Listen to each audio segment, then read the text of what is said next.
само съблата бе. Всичко се е отложило. Значи, тук вече, да не отиваме в подробности, това шипчене, което ни пари, когато я пипаме, то ни дава резултат. Там има тези вещества, които ни са важни. А то е така направено, че върха е много крехък.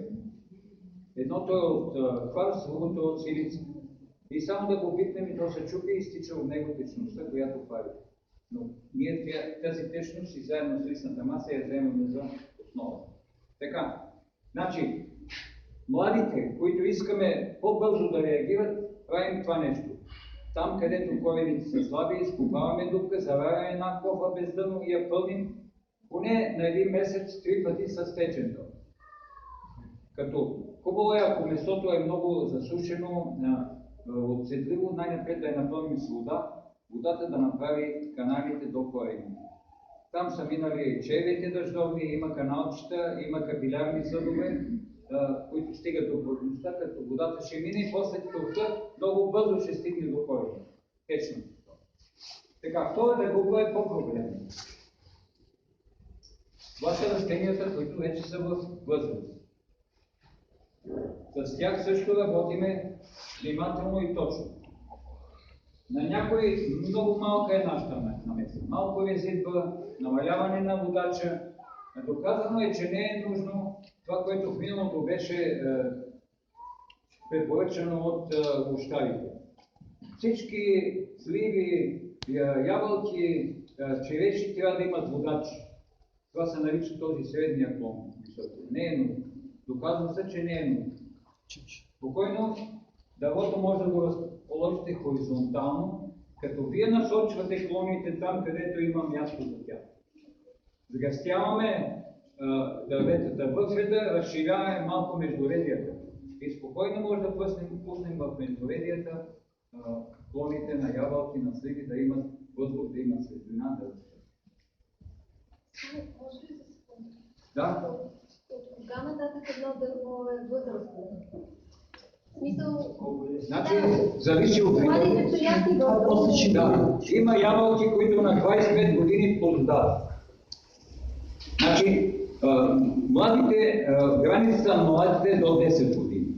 За нас това е младо дърво. То трябва да дава още много. Защото едно дърво, една лоза влиза в силата на плододаването след 5 години. Значи, 7-8 година то най-активно. До 10 години го определяме като младо, от 10 примерно до 15 определяме възрастно, от 15 нагоре вече е старо дърво. Но това зависи също от как ги гледаме. Може да има дърво на 12 години и то вече да ни прилича на старец, грохнало, опука на кората, и засъхнали клони, просто се чуди дали да или не. Това също зависи. Има дървета, които са насадени преди много години и изоставени, обаче една ябълка пак си расте там до гробищата, до някакъв пак и дава плодове още 40 години. Значи тя намерила хубаво място, околната среда е била добра и дори човека да не е помагал толкова, тя се родила, тя си расте.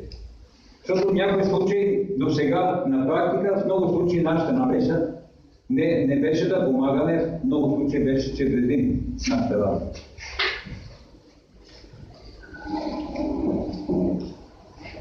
И най-важното, значи за тази група най-важно е да не, старите хора казват да не ламтим, да вземем много плод от дървото.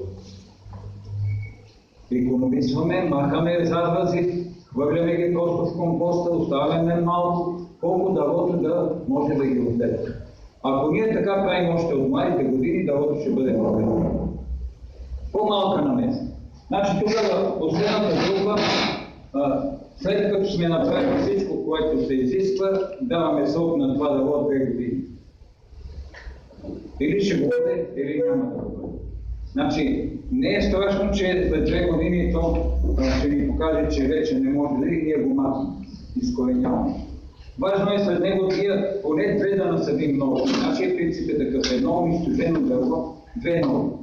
Или си минал край някой девен, си видял някоя била ябълка, взем носиш чантата, ножицата, резваш, слагаш каленче да получи ново растение.